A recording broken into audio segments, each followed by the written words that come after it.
Bismillahir Rahmanir Rahim. Alhamdulillahi Rabbil Alameen. Wa sallallahu ala Sayyidina Muhammad wa ala alihi wa sallam. My apologies. So, we are in the 8th session of our sessions on the Tariqa al-Muhammadiyya.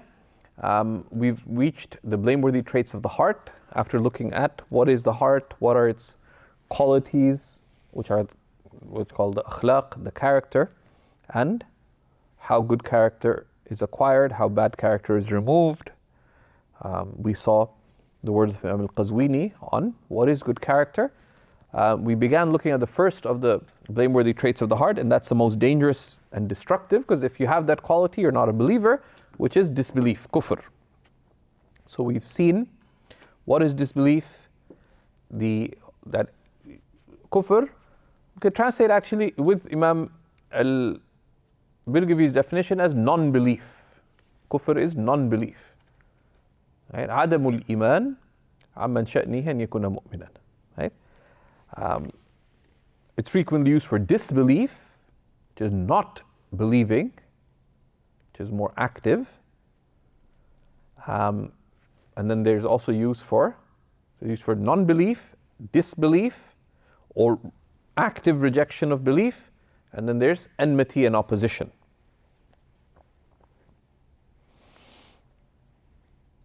So that's what we saw. Then he tells us, وَالْكُفْرُ ثَلَاثَةُ أَنْوَاعٍ. In order to be, for the purpose of being able to distinguish between types of disbelief and to address their causes, and this is also very beneficial for the one who, so this is helpful at many levels. One, so that we can be on guard ourselves.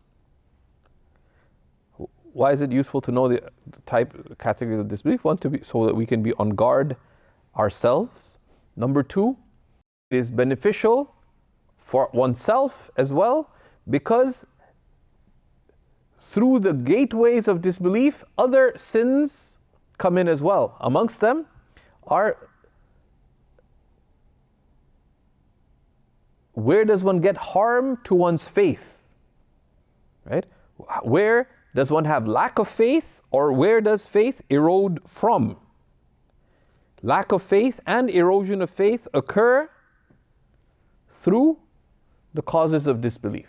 Lack of faith, such as ignorance. Why does someone have lack of faith? Because they don't even know what they believe in. So some ignorance leads to kufr, other ignorance leads to lack of faith, lack of strength of faith. But through ignorance, things that corrupt faith creep in. Someone's ignorant, so they're affected by shubuhat, by elements of doubt, by innovation.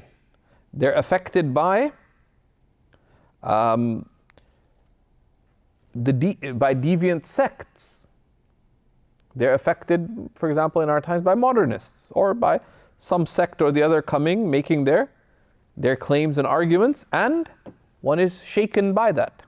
So this is why it's important for oneself to guard one's own faith, not just from disbelief, but also from mufsidatul, from qawadihul iman, things that shake the faith. Number two, that's number two. Number three is, these same qualities lead to other blameworthy inward traits as well. And then it also has a benefit in being able to help somebody. Someone is either left Islam, right? So in dealing with a non-Muslim, to appreciate where they are with respect to Iman. Right? It's very helpful to know what type of disbelief do they have. Or someone who left Islam. There's a fundamental difference between someone who left Islam due to ignorance versus someone who left due to pursuit of worldly gain, as opposed to someone who left due to juhud, active rejection. There's different ways of dealing with each.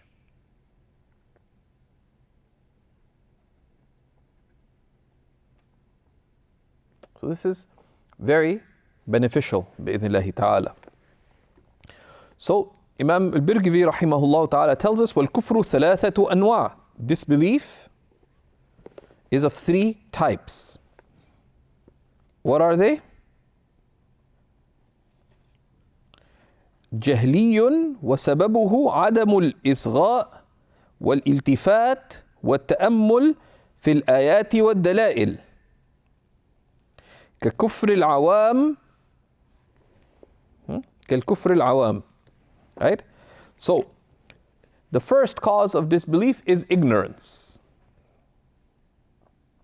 Someone just doesn't know. Right? And its cause, right, is not paying attention to, nor turning towards, nor reflecting on the signs of divine oneness.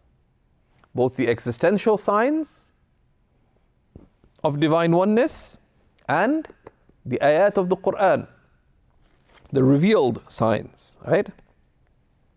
Right? Right? Right? Because the signs in creation are so clear that if a person were to consider, anybody would come to the realization that there is one God, right? So much so that the famous position from Abu Hanifa is that nobody is excused from believing in God. Right?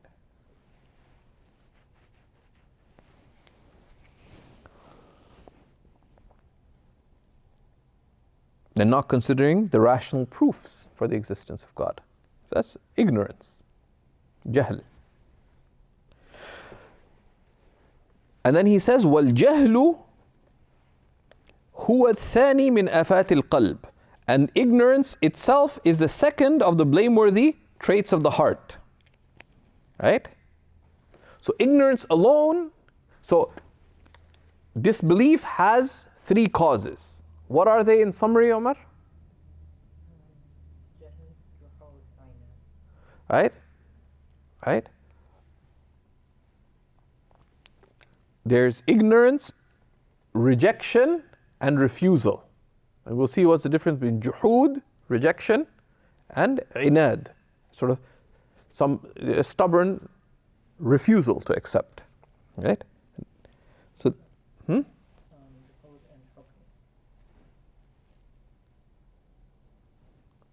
Yeah. Are you sure? Yeah. And there's effective kufr, which is someone falls into kufr, right? And there's different ways of classifying. Some classify it as 6 causes, but so ignorance is a cause of disbelief, and ignorance alone is a blameworthy trait of the heart. Why? Because by being ignorant, you're susceptible to all kinds of harm. Right? Why? Because what is ignorance?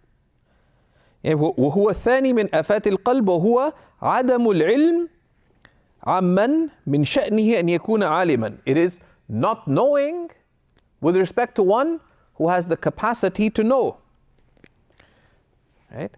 So ignorance itself is a blameworthy trait. Not knowing when you can know, and not knowing what you are responsible to know.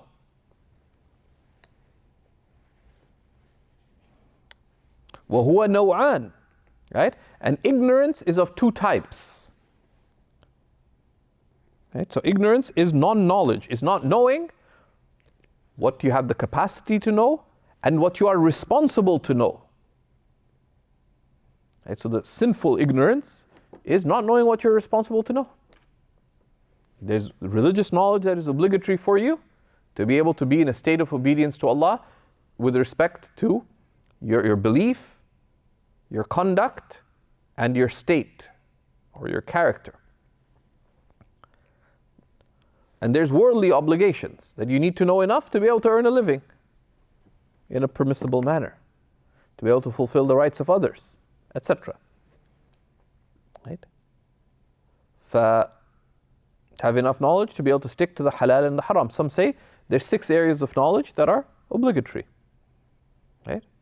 Related to your beliefs, your worship, your character and state. Number 4 is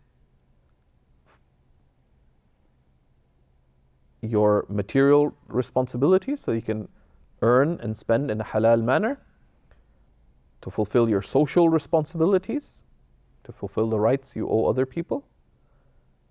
And number 6 is to know the limits of the general limits of Allah subhanahu wa ta'ala, so you don't walk out of the home naked, or you don't buy things that are impermissible, etc. Right? The halal and haram. Basically, there's different ways of classifying it. So there's simple ignorance,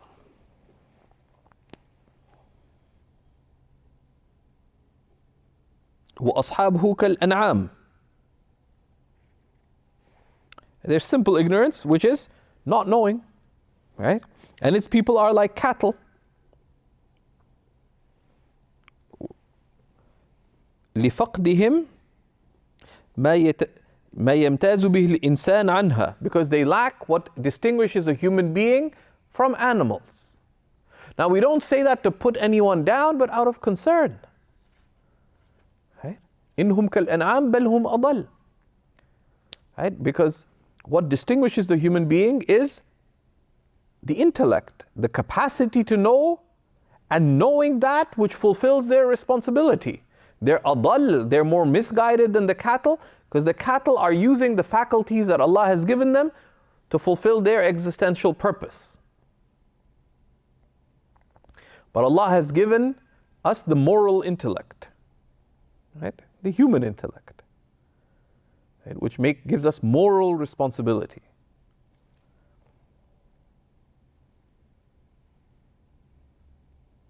Because otherwise, just basic, the capacity to eat and drink is not what the human intellect is different from the animal chasing after its needs.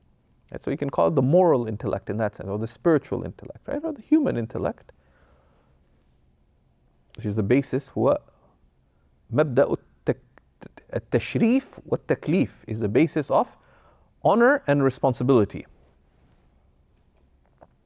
So they lack that. بل هم أضل, rather they're more misguided for what we've just explained, right?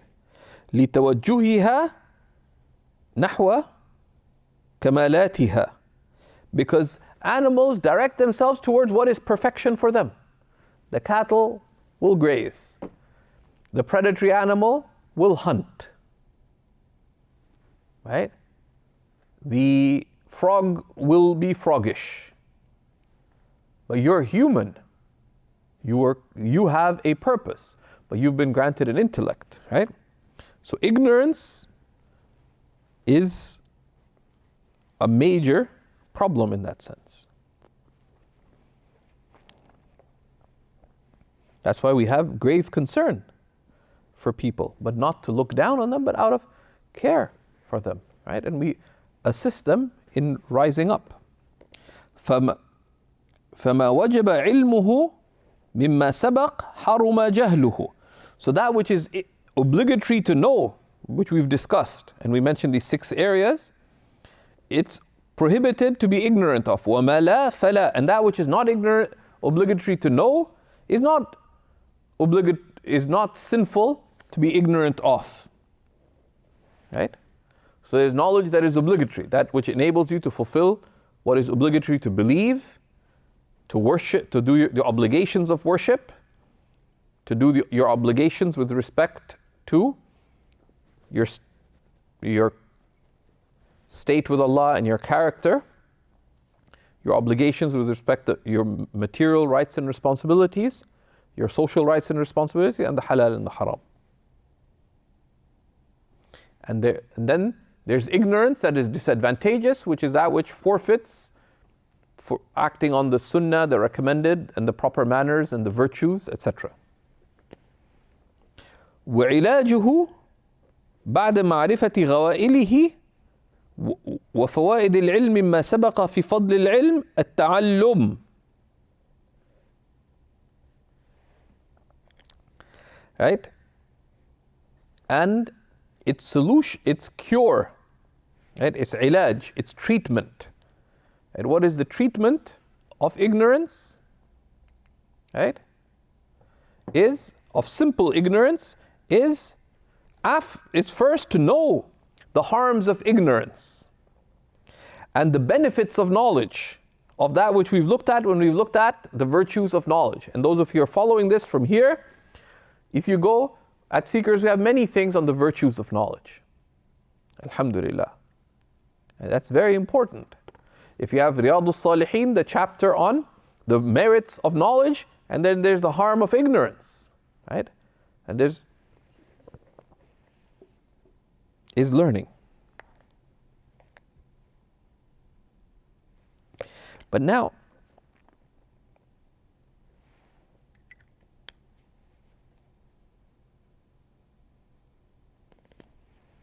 then what do you say? وَقَدْ يَحْصُلْ بسبب تعارض الأدلة العقلية جهل يسمى حيرة. In some situations, especially with respect to belief, they could arise due to conflicting rational arguments and evidences, a type of ignorance called hira. Hira or hayra, right? Confusion. Someone saying yes, someone saying no. Like we had this person come to our da'wah table when I was at the MSA at UFT. Person came to the MSA table and they were saying, I love Islam. You guys are so amazing. Everything goes back to belief in one God. We're like, this guy's about to say La ilaha. We're like, everyone's like, wow. He saw him like, he's like being like ambassador for our da'wah table. We went down the corridor and there's the Hindu Student Association. You couldn't make this up, just down the corridor. So we're like, people are thinking like, we're going to talk to him more. Because you know, what I love about Hinduism is that you guys got a God for everything.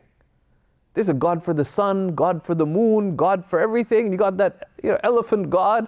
That's so cool. I'm like, okay. That's called confusion, right? Like there's, right? Right, so sometimes ignorance arises out of confusion. The evidences seem conflicting.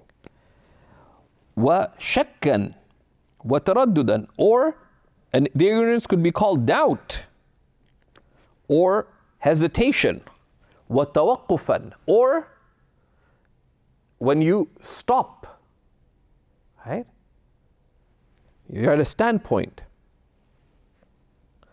فعلاجه ممارسة القوانين العقلية كالمنطق. And its cure is to become more adept at applying rational principles, such as those of logic, وغيره, and other principles, right? And this is practical as well. When someone is confused, right? Sometimes someone is confused. I don't know. You guys have arguments, the Christians have arguments. So what you do? So there's confusion. Why? Because there's ta'arudul adilla. So it's not that, okay, go study logic. But rather, the wise doctor doesn't say, okay, if you're sick, go to the pharmacy. Would that work? You have to give them the right prescription. That you have to give them principles on which they can build, from which they can build clarity. Right? They can build clarity. And that's the merit of, even in any educational system, people having knowledge of clear thinking. Practical, clear thinking. Right? Faithful, clear thinking. But when they don't, and a good example of that was written at early 20th century is the work which is translated into Arabic as Al-Intibahat al-Mufida fi al-Ishtibahat al-Jadida, which is translated into English as Answer to Modernism. We should keep it with this lesson. You guys make a note. الانتباهات المفيدة في الاشتباهات الجديدة. And the translation in English is called Answer to Modernism. The author lays down principles that, so you help somebody think that, okay, understand this principle. Yeah, the principle makes sense. Understand this principle makes sense. Therefore, you help them be able to go beyond, well, you guys say this, these people say this. You have to give principles and gives clarity. And this is one of the things that the great Imams did. If you look at the great debates of the great Imams of Ahl Sunnah, like the likes of Imam al-Baqillani with the Christians, and al-Isfraini, al-Ghazali with the philosophers. You had to train the philosophers. They were confused in their own thinking. He wrote a book. This is what you guys say. Maqasidul Falasifa. And then, so okay, this is what you think? Yes, we do. Then he refuted it. Tahafutul Falasifa. The refutation of the philosophers. Right? Sometimes you have to sort of, and that requires training, but at a practical level, you have to identify, okay, what exactly is the person confused with, and to give them principles that help them navigate out of their confusion.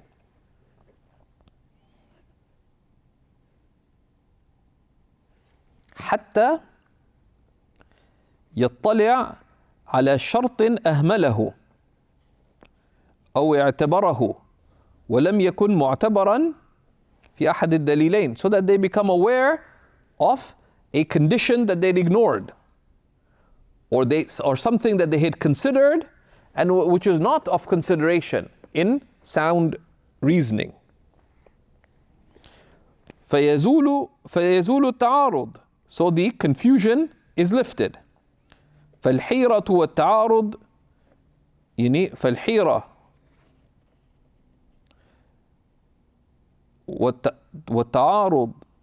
وتعارض الأدلة الشرعية قد لا يمكن دفعه بأن لا يعلم التاريخ،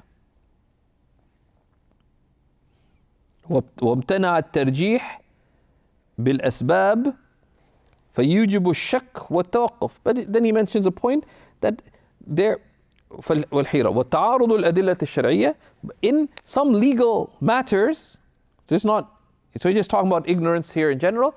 In some legal matters, the conflicting evidences may not be reconcilable because we don't know decisively what came first. وامتنع الترجيح بالأسباب المرجحة, and then there are causes for preponderation. He's talking to scholars and the learned that when it comes to Shari'i evidences, there's two evidences. You would consider this not in matters of faith, but in matters of practice, you consider dating. Which evidence comes first, what comes later? And there are preponderating factors. Strength of evidence, what is general, what is specific, how you piece together evidence. فَيُوجِبُ الشَّكْ وَالتَّوَقُّفِ. So sometimes, even a mujtahid may stop on a point. But that relates to, that's a theoretical discussion that he's brought in here. Right? فَلِذَا, what does he say? فَلِذَا توقف بعض المجتهدين في بعض المسائل كأئمتنا الثلاثة, which is why on some issues some of the mujtahids stopped, such as our three Imams, Abu Hanifa, Abu Yusuf, Muhammad ibn al-Hasan. في سؤر البغل والحمار, like in the leftover water of a mule and a donkey. They said it is pure for sure. Is it purifying? We're not sure. So they said, what do you do? Out of caution, you make wudu and tayammum. If the only water is leftover water that a mule or a donkey drank from, which used to be an issue in the past days. You're traveling with the donkey drank from the pail.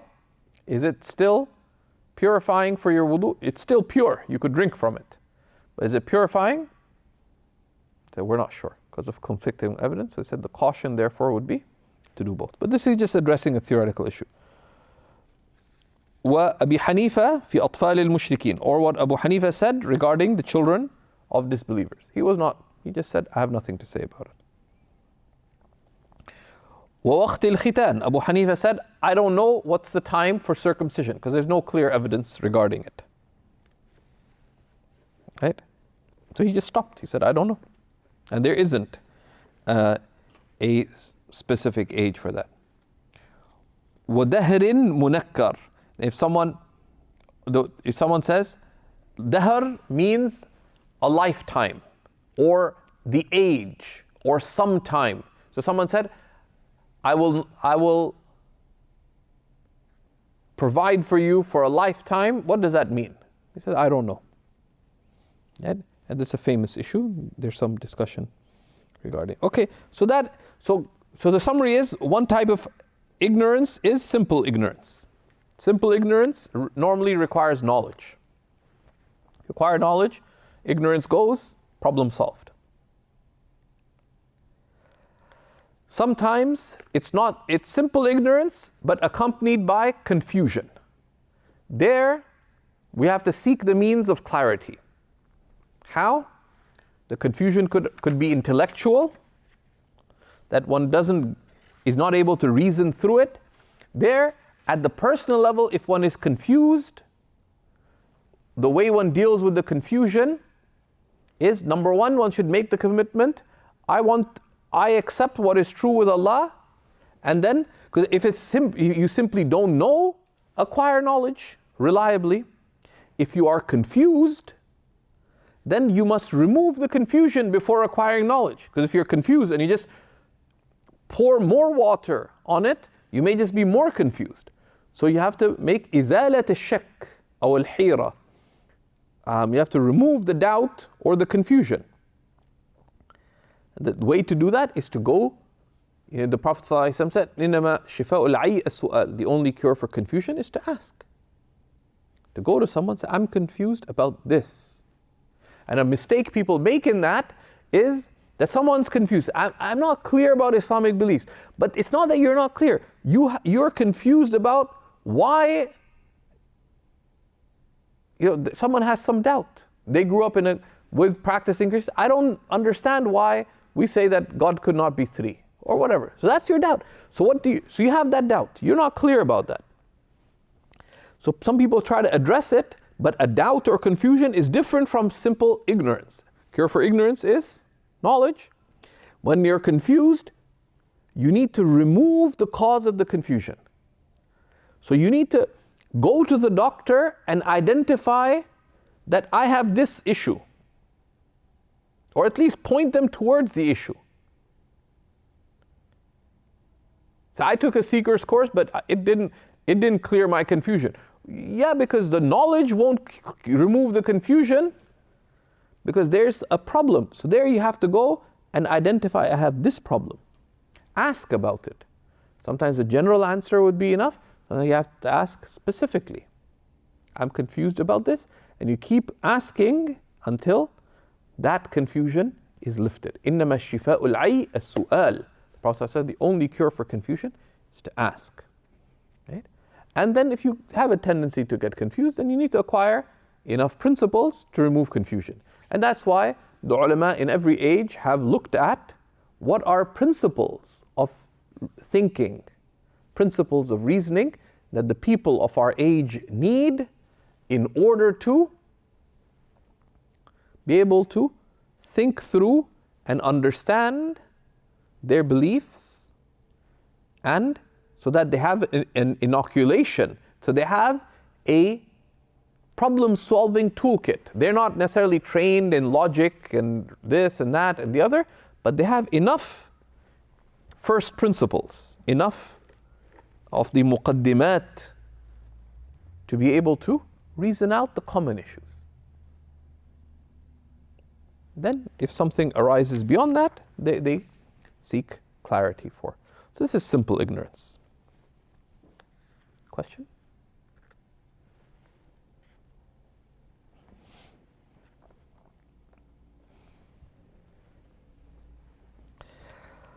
And so simple ignorance has two cases, right? Merely not knowing, and there could be a state of someone doesn't know and they get confused. Right? then you have complex ignorance. الجهل المركب, complex ignorance. وهو اعتقاد غير مطابق وهو شر من الأول, which is when you believe something, right, contrary to this complex ignorance. Why? Complex ignorance because you believe something contrary to what is correct. So it's not simply that you don't know, right? But you don't know what is right, but instead of simply not knowing, you think you know something, but it's incorrect. Right? So complex ignorance is like false news. It's fake news. Not only you don't know what's real, but you believe something that is false. So you don't know what is true, but you also believe something that is false. And it's worse than the first. And to the extent that you're committed to this falsehood, وَهُوَ مَرَضٌ مُزْمِنٌ, it is like an inextricable sickness. Right? It is an inextricable sickness. Right? It's muzmin, that it's a very difficult to extricate sickness. قَلَّمَا يَقْبَلُ الْعِلَاجِ, it is very difficult to heal. And this is one of the reasons why so many people won't accept the truth, because they're so committed to their falsehood. Right? And the common person, their ignorance arises from lack of consideration, lack of learning, lack of attention. They're busy with their worldly affairs. They're not going to stop and think. So it doesn't only have a rational cure. Like, you need something that will shake them up. You need something that will shake them up. Which is why one of the historical aspects of this was the role of the righteous. Right? Because simply going to them and reasoning with someone who has other beliefs, they're not paying attention to you. You go talk to the local preacher, but they shouldn't believe in the Trinity. They're thinking about lunch. They're thinking that if I become, and there's other, sometimes many of these factors play into each other, but people get stuck. So the complex ignorance is difficult to deal with merely rationally. And that's where the role of da'wah comes in. Da'wah is not just a rational thing, right? There's a rational element. You want to facilitate it for them to, but that's where you have to be able to capture their imagination. And that's where it has to be rationally rooted, but it is meta-rational. And that's where the role of the spiritual comes in. The state of the caller affects it. There's a spiritual dimension to it. There's an undeniable social dimension to it as well. It's a very good book.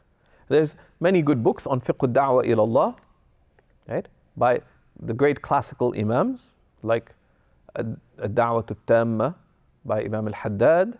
There's also great works like in the 20th century, like fiqh al-da'wah ila Allah by Shaykh Abdul Rahman ibn Hassan Habannaka, rahimahullah. And other such works, al-Tali' al-Sa'diyya by Habib Muhammad Abdul Rahman al-Saqaf, and many of the writings of Habib Umar bin Hafiz on this issue.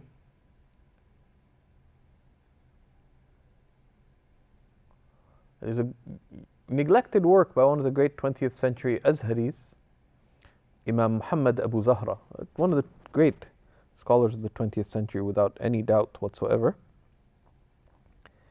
And he It's called fiqh al-da'wati ila Allah, I believe, or fiqh al-da'wah.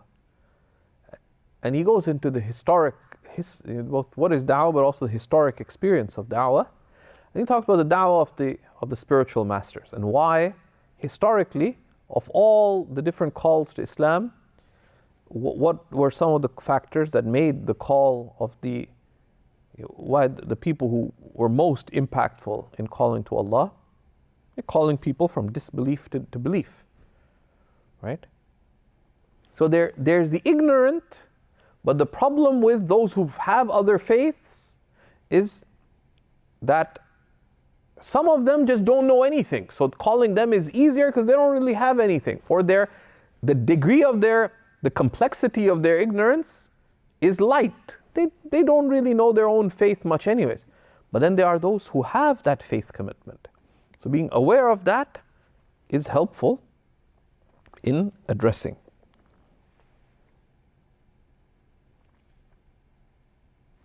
But that's where also having intellectual principles, etc., helps, right?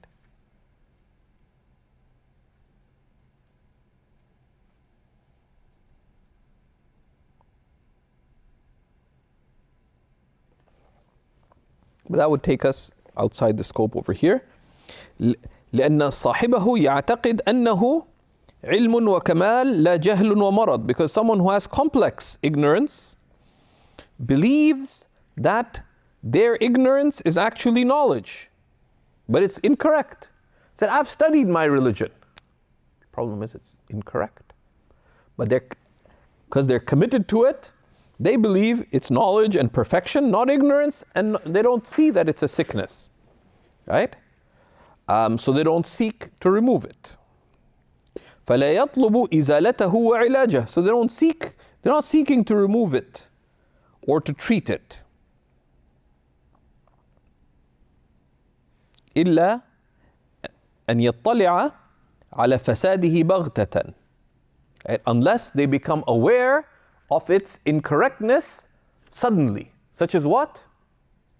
Something happens, right? Like a lot of people have left the Catholic Church, for example, because of priestly abuse. Now, purely rationally, if I believe that certain doctrines are true, and the priest abuses children,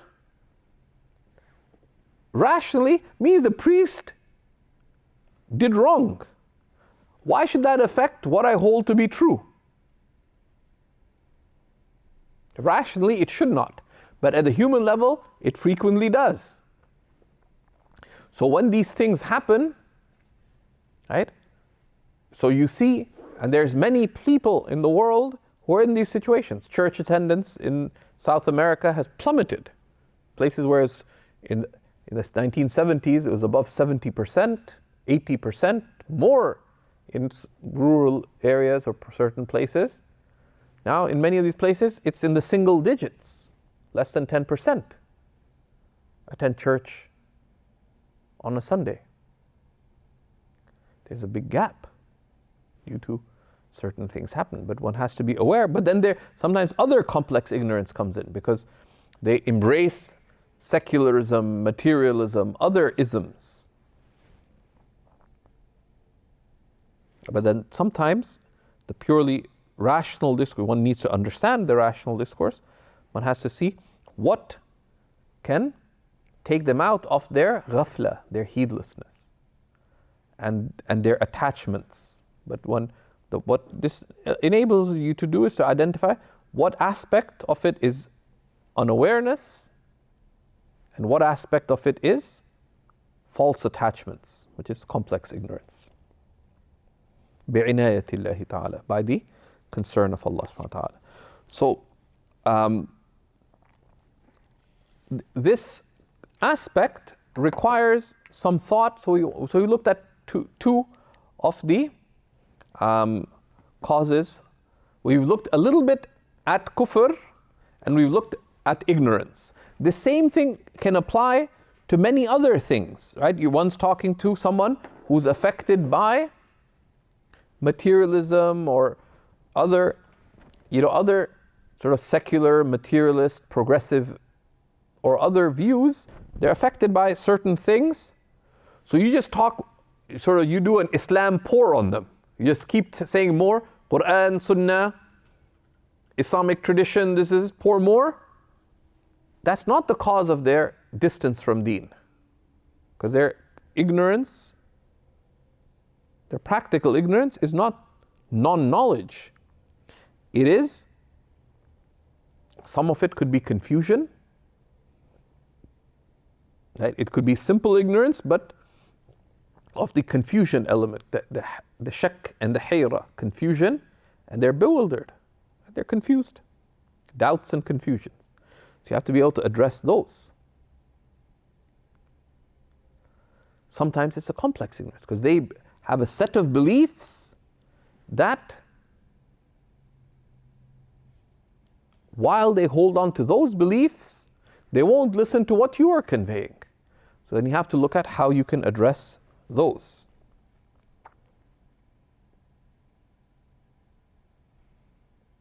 That's where the role of, and different things work with different people, right? And that's why sometimes the seeing exemplars is so powerful, right? Right? Ibn Ata'illah says, Subhana man lam yaj'al ad-dalila ala awliya'ihi illa min haythu ad-dalilu alayhi, wa lam yasil ilayhim illa man arada an yusilahum ilayhi. Glory be to the one who did not make the guidedness to his elect servants except insofar as it is a means of being guided to him, to Allah subhanahu wa ta'ala. And he does not guide to them generally except those whom he has willed to guide to him. And that's the human experience. اتبع سبيل من أناب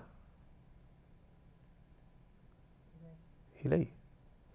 Follow the path of those who have turned to me. Because the human being is a social animal. Human beings, like other animals, are part, they look up to leaders. That's why people are so affected when the leader falls. Right? But there are leaders in virtue. There's leaders in state. Right? But one has to deploy that with principle, has to deploy that with wisdom. Right? But there's this scholar of theology, he said, he's referring to a particular scholar known for his righteousness. He said, he is the ultimate, what did he say? He is the ultimate, he used some military term. He's the ultimate da'wah weapon. I said, but he doesn't speak English. He said, doesn't matter, just let him come sit down in our city. I said, I can guarantee you, each week an increasing number of people become Muslim. Why? Just because, right? And that's a reality, right? That's a reality. Why? Because embodied in these people is much of what people seek in their lives. Right? كان خلقه القرآن. His character was the Quran. So then we're going to continue in this by looking at the second cause of disbelief, which is juhud, and we'll take that next. We don't want to rush through these. These are the most sensitive of matters. Inshallah, there's numerous insights for ourselves, but also for others. So ignorance, the first cause of disbelief, ignorance, and ignorance is the second blameworthy trait. There's simple ignorance, which is either simply not knowing or not knowing and being confused. Right? Cure for not knowing is to learn what you need to know. If you're confused, mere learning is not enough. You must remove the confusion. Sometimes you may remove the confusion first before learning what you need to know. Because otherwise, like the container is covered. So you pour water, it's going to be impeded or prevented by the covering. This helps in identifying others that we're trying to help. There's complex ignorance, where someone doesn't only not know what is true, but they believe something false as being true. And we touched upon some of the components of that. But also that, إِنَّكَ لَا تَهْدِي مَنْ أَحْبَبْتَ. You do not guide those whom you love. Right? Sometimes, whether it be the complex ignorance or other things such as rejection, and sometimes the juhud is defined in a number of ways. Right? There's juhud and inad. There is also asabiyya, tribalism. And there's multiple causes. So this has been classified in a number of different ways. He puts a number, rejection, and there's subsets of rejection because there's causes of rejection. He puts them underneath. So it's very, very important to be able to, this. If you pay attention to this will help you with people in your circles of concern as well. وصلى الله على سيدنا محمد وعلى آله وصحبه وسلم والحمد لله رب العالمين. Any questions before we close for today?